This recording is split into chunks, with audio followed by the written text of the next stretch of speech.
Welcome back to the Fox Robbins Business Show. Great to have you back.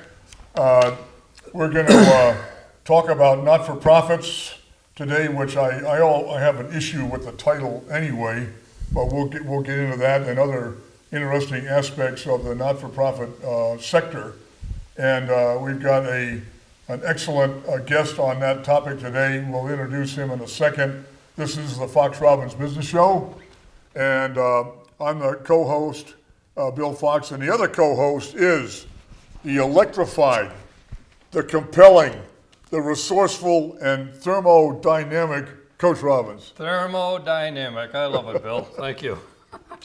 Hey, Coach, we were saying that the Fox Robbins Show has been around since 2008, I believe, and we've done somewhere north of like 140 episodes. 140 episodes, yeah. Whatever. So we keep because there's so much to cover with small business, and when we get into it, the not-for-profit is a small business, by the way, or a large business in some cases. But we want to introduce our guest. Our guest is Mark Lowenstein. He is with SCORE, S-C-O-R-E, which is Service Corps Retired Executives. It's part of the federal SBA, Small Business Administration. SCORE is huge. It's nationwide. There's north of 13,000, mentors, ready and available to small business persons, for any and all topics that might come up. And Mark, thank you for being on the show. Thank you, Bill. Nice to see you. Hello, Cliff. And Mark, you're part of SCORE, and you have been for quite a while. Yes, I'm a member of Cape Cod SCORE. So for anyone interested in starting a business, in business or nonprofits, we do free, confidential business consulting. So feel free to give us a call. Look us up on the internet. Great. And we were saying that your topic, what you wanted to talk about, is understanding not-for-profits. And that would you've given us an introduction to SCORE. Now talk to us about what is a not-for-profit. Describe what that is. Yeah, so a not-for-profit is a special kind of corporation, essentially. So to start a nonprofit, you would file with the state of Massachusetts.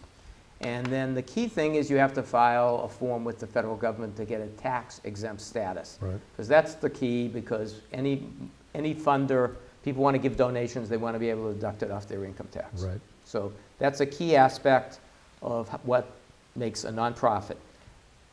Well, I was going to say to both you and the coach, this somebody somewhere put the title not-for-profit on this type of enterprise. I consider that to be entirely unfortunate. It's almost a misnomer in that it's not that they're not supposed to be entrepreneurial, they're not supposed to be making money. They are. It's just that they don't give it to stockholders. Correct. That's the only difference. And as you said, Mark, they file with the IRS and they get their 501c3 or 4 or whatever it is. And that way people giving them money can take a tax deduction. And but they still should be doing other things, which we'll talk about, I'm sure, to make revenue. Now, what they do with that revenue is do hopefully more good work. They just don't pass it out to stockholders and CEOs. That's the only difference. Yeah, not-for-profit really is almost a misnomer. I mean, I just wanted you guys to comment on it because I think that somebody back in time who created this title, not-for-profit, it's simply a tax consideration, but it has an evil way of getting into the people who are at not-for-profit saying, well, we don't have to make a profit. We don't have to make money. I mean, theoretically, that title would say, well, you're allowed only to precisely break even each year, and that's rubbish. That's not right. That's right. Well, yeah, and the other difference, Cliff, is no one owns it. You don't know. If you start, I get this a lot. People say, I want to start a nonprofit. You don't own it. So you could start it, work there for a long time. Yeah. But it's not like you start a business where at the end you could try to sell the business. That's right. So no one owns it. It's a public entity for public. For public good. Right. Primarily. Exactly Yeah, there's no stockholders. And all nonprofits as you said, need to at least break even, and any money they do make just gets rolled into whatever their mission is. Right, and they can do more good work, Right. but they should have an entrepreneurial mindset and say, I need more revenue so I can do more good work. Correct. No, I'm not going to give the CEO a $10 million bonus. I'm not going to watch somebody's shares increase in value. That's not what this company's about. But we should be entrepreneurial. We should be out there. Yes, we're looking for grant money. Yes, we're looking for donations, but we're also doing other things to make money. We do have to make money. It's just that we don't give it to shareholders. We just Correct. expand the organization, hopefully. And we can talk about how nonprofits make money and Yep. how some of them, some of the problems are, if you'd like, Right. whatever you want. And so, again, the differences from what we call for-profit businesses, the differences, I mean, is that no stockholders, there's no ownership. There's no members, shares, no there's members like an shares that you LLC. trade on the New York Stock Exchange. Yeah, right. You know. Right. The big difference is it's owned by the public. There is a board of directors, the founder, and whoever the executive director may be, there's no ownership. And you can pay big nonprofits like the United Way on a national organization, or the American Red Cross, or other ones pay fairly substantial salaries to their CEOs. Seven-figure salaries to Yes. the CEOs, So right. it's not a matter that they can't have a good salary. It's the matter is that there's no ownership, and therefore there can be bonuses, but no stockholders, and therefore Right. anything like No that. stockholders, shareholders, Right. members, none Absolutely. of that. Right. But Mark, it doesn't, the so-called not-for-profit, it doesn't relieve you of planning. I mean, doing business-like things like planning, Correct. administration, organization, watching Market. the expenditures, closely, hiring and firing. It's all- directing you're people. right. I mean, Yep. these Yeah, are- Bill, you're absolutely right. It's essentially you're running a business, except the business is you don't own it and there's no stockholders. But Right. everything else that a good business would do Everything else needs is to the be same. done the same. Absolutely. You need to They've gotta watch your be. budgets, you need to plan, you need to do operational issues. Same I, thing. I think too many nonprofits, particularly small ones, in my way I've always described it is do this and too much of that, and when that dries up, how do they survive? They should be doing this. They should be out there doing entrepreneurial things to raise money so they can do more good work. Correct. Funding, we're talking small, the Cape has, and there's no exact number, but statistics that I've read said 750 to 1,000 nonprofits. This is Cape in a Cod is population- nonprofit right. center for the And- world. And yeah. most of them really are not running well, Mm-hmm. okay? They depend too much on looking for money, as you said, your handout. Right. And I call it the fundraising treadmill. So it's like a little gerbil running around in a wheel. Yeah. And that really tires the organization out. So Mm. unless you have a way to figure out how you can make some money, possibly, as well as looking for donations, There you go. it gets tough. Yeah, my simple is, don't do just this, let's do some of I that. would agree. Yeah. Not-for-profits can sell Sure. things.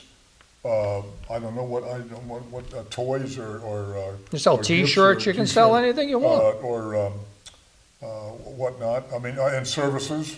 I mean, they could like a business. They could sell a product or services. They can do everything that an S Corp, a C Corp, or an LLC can do. They can do it all. It's Yeah, just that they don't give it to some owner. That's the only difference. Well, yeah, but the majority of nonprofits don't sell anything. There are social services, there are social service nonprofits in the Cape that will get funding from the state to provide services to lower income people or people, health issues or whatever, a lot of those types. Yeah. But the average nonprofit, the local historical society, the local little museum, Museums, yeah. some of them will have gift shops Yeah. to, make some money on the tourist trade, but most of them don't really sell services or products per se. They can. They but could, they don't legally, necessarily. they could. They can do anything they want to make money. Well, they have to. A not-for-profit would have to stay within their. We're going to talk Well, about yeah. mission. That That's has to right. be for the public good. I mean, if it starts to look like a for-profit business, and a challenge to their tax status could be. Correct. So Absolutely. you can sell things, but the problem is if I'm a nonprofit, a historical related nonprofit, for me to start selling things that are totally out of my realm, Right. you should certainly have the IRS come back and question your nonprofit status. That's right. And that's the worst thing that you could have as a nonprofit. Yeah, you don't want the IRS. Your next PowerPoint, Mark, is that it says, what is your mission?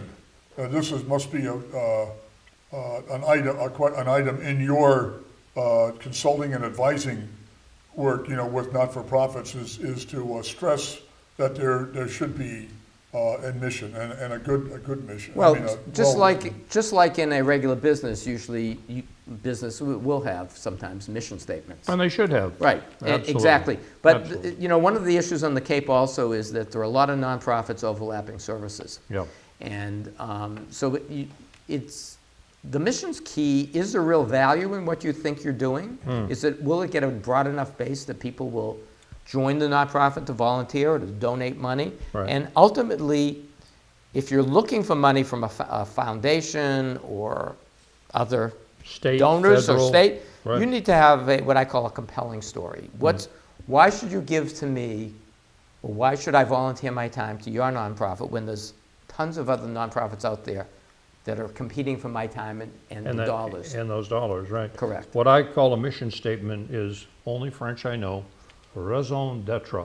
Reason for your existence. Right. Why do you exist? What is your unique Right. value you're going to provide, and to whom? And just like we tell businesses, what's your elevator pitch, essentially, Right. is you need to be able to sum up why I'm in this nonprofit, and why you should join, and why you should give money to me in a couple sentences. Pretty Absolutely. quickly. Right. But also, there's a risk with a mission statement that it's too global also, or, it's too expansive or too global or too, more like wishful thinking or out of range. It should be realistic, shouldn't it? I mean, a mission statement should be realistic. Yeah, and actually, those 2 or 3 sentences that most mission statements can take a lot of time to write well. It's a lot of hard work. Right. But the real key is, one of the things I look at, just like a business, is who's your customer? And I use the word customer. It's not quite, but who may be your customer, who may be your beneficiary of your Right. services. Right. And that's the beginning of starting to think about what's your value, what kind of value you bring to the public, to your area, whatever. Who's your target or It's target? just, Right. Mark, if I came to you for advice and I said, I want to do a not-for-profit, you say, well, what do you conceive? What's your idea of your mission? And I said, I want to save the world. Well, I mean, that's a little bit. yeah, well, the reality is I tell people sometimes, I know at least 2 or 3 other nonprofits doing similar stuff. You should really consider Yep. joining up with them. What makes you different from them? It's no different than any business Any other situation. business, right. What's right? What is your what's differentiator? What's the value you're bringing to the community? What's your competitive advantage? Why are you going to be It's the- doing it for this target and doing it better than anybody else It's has ever totally done the it? same thought Right. process that a for-profit enterprise would consider. That brings up your next PowerPoint. Is anyone else doing it currently? That's what you're talking about. Yes, exactly. And again, I know of people wanting to start nonprofits. Then when you start, you go to Google, start looking around, you'll see there are other people doing similar things. Yeah. So the question is, you tend to, the support, there's only so much support on the Cape, Right. and you make it too thin, you spread it too thin across a number of nonprofits. It'd be better off if people combine their efforts To do one. right, and to solve the solution. So before you consider starting a nonprofit, you should really look at the landscape that is out there now. Right. Competitive. And see, Like is any there- other business. is there someone I could approach and say, I'd like to work with you Right. because I believe in the same mission or whatever that you're Right. doing. Yep, I'm passionate about this, but you're already doing it, but I think I can help, I can be part Right, of this. because Yeah. because, by the way, it takes a lot of work and it takes some money to start a nonprofit. So right. unless you're willing to fund the filing fees for the state and the federal government Right, and put the time in to do all that work, you may be better off putting your efforts with another nonprofit doing a similar right. cause. And that way you can immediately get involved with doing the Exactly. good works that nonprofit Right, wants to right. do with the target audience. Right. Of course, I perfectly understand, guys, that there's there's personal issues here, I mean, of getting together with other not-for-profit organizations. Well, I don't like, Mark Lowenstein's in charge of that one, I don't like him. Or I don't like the board of directors, or a personal issue is like, I could get together with Mark, but I want to be in charge.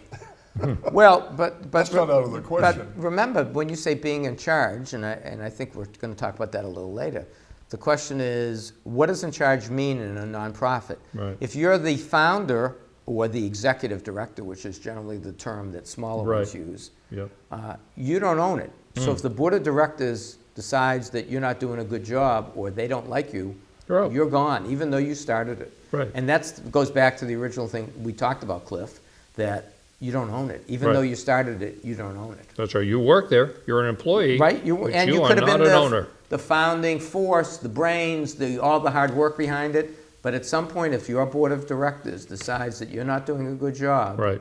or they don't like the way you part your hair or something, You're out. you're out. Right. And they bring So, in a new one. But Well, I you're could out. change that. I mean, Well, that's okay. I could have the part in the middle if it would. Right, but the key becomes, you don't own it and you work for them. Yep. And the board is your boss. Yep. The board is in Okay? charge, right? So that's the key. But it still goes back to the slide that we're talking about, is that before you spend the time and energy to get a nonprofit up and running, you want to look at the landscape of see who's doing similar things. Right. Could you comfortably coexist and start to get involved with them? It's much more productive and it's much more efficient. Right. Keeps the overhead down. And let's get into Okay. You're going to go ahead. Now it's meat and potatoes time. Sure, that's Such fine. as your PowerPoint says, how to create state and federal tax exempt status. Sure. It's basically, from a legal position, there's two things. You file, just like you were filing a corporation to start a business, as Cliff mentioned before, an S Corp or an LLC in the state of Massachusetts, you can file for a nonprofit in the state. Right. That's great. That makes you a nonprofit, but it doesn't give you the tax exempt status. Different guy. Right. Different set of rules, different set of forms, different filing fees, okay? So to do that, there's a Form 1023, an IRS form, that you need to file, and it's substantial form, 20, 30 pages, Yep. and with Whoa. lots of questions, Whoa. and you have to file that. Now, there is an exception. If you're a smaller nonprofit that will have less than $50,000 a year in, we'll call revenues for the Revenue, moment, okay? And less than $250,000 in assets, you can file the 1023-EZ, just like on your taxes, there's a 1040 Short form. short form. Essentially, it's much easier to get, it's much simpler, but there still are filing fees to file for the feds. Right. So basically, to start a nonprofit in Massachusetts, you're going to need a couple grand just to pay the fees. Legal fees. And, well, you could do it yourself. Well, if you know what you're doing, If you're willing to do your homework, or that's just for the fees, and then you're going to have to maybe hire an attorney to help you. So you're talking $2,000 to $3,000 to $4,000 to maybe $5,000 Right. to get a nonprofit going. Right. And then the next thing is you got to find a board. But so the basic legal things are, you have to file with the state, you have to file with the IRS. The state's easy, Yep. and the IRS is a bigger deal because there have been issues in the last several years where people were filing nonprofits and skirting the rules. They weren't really true nonprofits. So the IRS is being more careful who they approve. Absolutely. But you mentioned those lovely words, what lawyer or attorney and an accountant. Just like starting a for-profit business, it might be wise to have that professional input, from an attorney or from an accountant. Yes. Yes, certainly never hurts. And by the way, an accountant's, because you still have to file annual reports with both the state and the feds, And the feds. and the reports are different than a for-profit. You really, if you're looking for an accountant, you should find somebody who knows the difference between for-profit and nonprofit reporting. And we do have somebody in our chapter who does understand that. Excellent. Not that we would do it for you, but there is advice that we could He give. can oversee what your account Give is advice doing. Yeah. or review Right. things to be sure about that. Absolutely. Well, it says like, I need an attorney. Well, I'll just get my Uncle Fred knows a guy who's a lawyer, so I'll get him. I mean, you don't want to do that. You want to shop intelligently and find. You want somebody, look, if you go to a local attorney who specializes in real estate and other things like that, and they haven't done it, they're going to charge you more money because they're going to take more time for them to understand the form. You're going to pay them a lawyer. So if you want the most efficient way to set it, and you want to hire outside people, I don't necessarily think you have to, but it's certainly some people will. Right. You want an attorney who's done some nonprofit filings, because otherwise you're paying them to learn about what they need to learn to help you. Right. So I would rather look for somebody who's done nonprofit filings, because in the long run, it'll be cheaper. Yep. So, If you need brain surgery, don't go to a knee doctor. Totally. Don't let them learn on you. Yeah, so right. Ask around, and there is a group up in Boston. There are some groups that may do some pro bono work for nonprofits to give them advice. I think it's called the Lawyers Clearinghouse. Yes. You can look that up. Yep. And they do some nonprofit.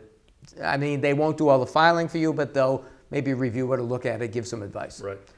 We also have some of that in our in-house. You have somebody right here at Highness Score. The comments that you made would be the same for the accountant if you had if you Totally, got, yeah. if you got advice from an accountant, which is also an excellent idea. Not everyone does that. Yeah, I mean, frankly, in business, whether you're in nonprofit or small business, to me, your most important professional advisor is more likely to be a good CPA than your attorney. Absolutely. Because a good CPA will not only know the financial aspects, they'll also understand a lot of the business issues. The business side, right. Right. So They usually go and get an MBA. But again, nonprofit reporting to the state and the federal government is different than filing regular for-profit taxes. So it would be wise to get somebody who knew the differences. Right. Okay. Again, it's a shopping issue to look around for the right kind of person with the right training. Yeah, my feeling is, look, you mentioned the knee doctor or the brain surgeon or whatever. Right. Okay, so the key becomes, wouldn't you rather go to somebody, if I was having brain surgery, would I want to go to somebody who's done it twice or 2,000 times? Right. And because the person who's done it 2,000 times has also seen when things go wrong, Right. and knows how to fix it. knows better how to avoid it or to fix it when it happens. So no question, experience counts in this business. You bet. And then we need a board of directors. Right. You mentioned that. So you mentioned that before. They're in charge. So basically, you start a nonprofit, you need a board, that by law, okay? And there's a couple different ways to decide who you're going to put on your board. Now, if you're trying to protect yourself, because we've already told you earlier that the board can fire you because Seed your board. then not recommending it, but there are people there are people who make sure it's what I call family and friends on the board. Right. Nobody's going to bother you. They'll let you pretty much go.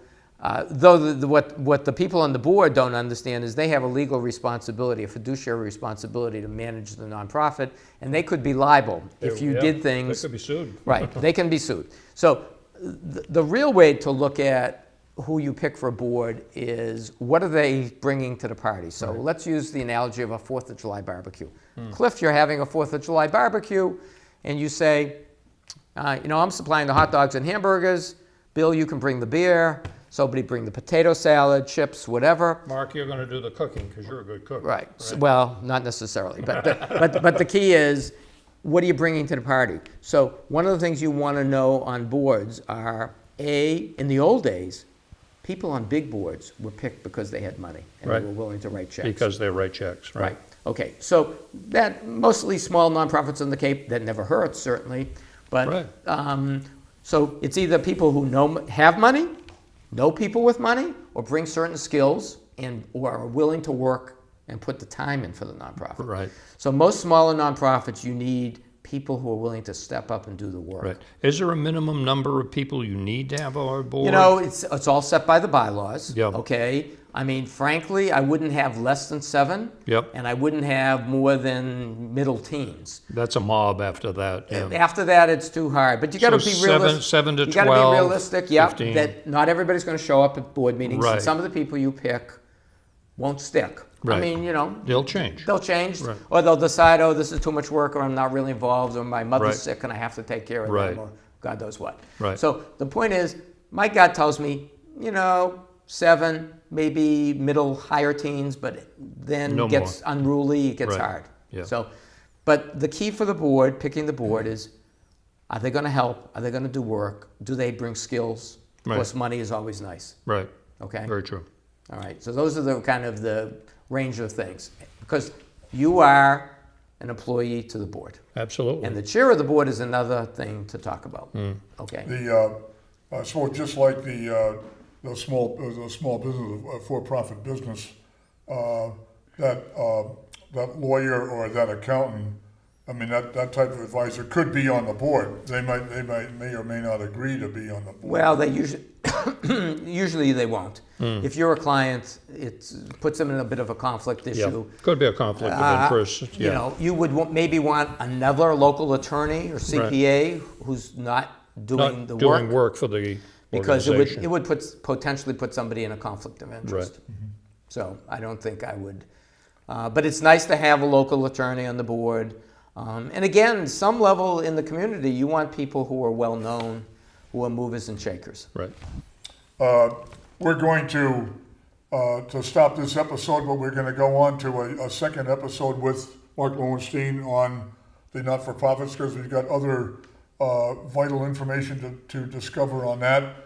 This is the Fox Robbins Business Show. Thank you for watching, and feel free to send any comments to foxrobbins@gmail.com.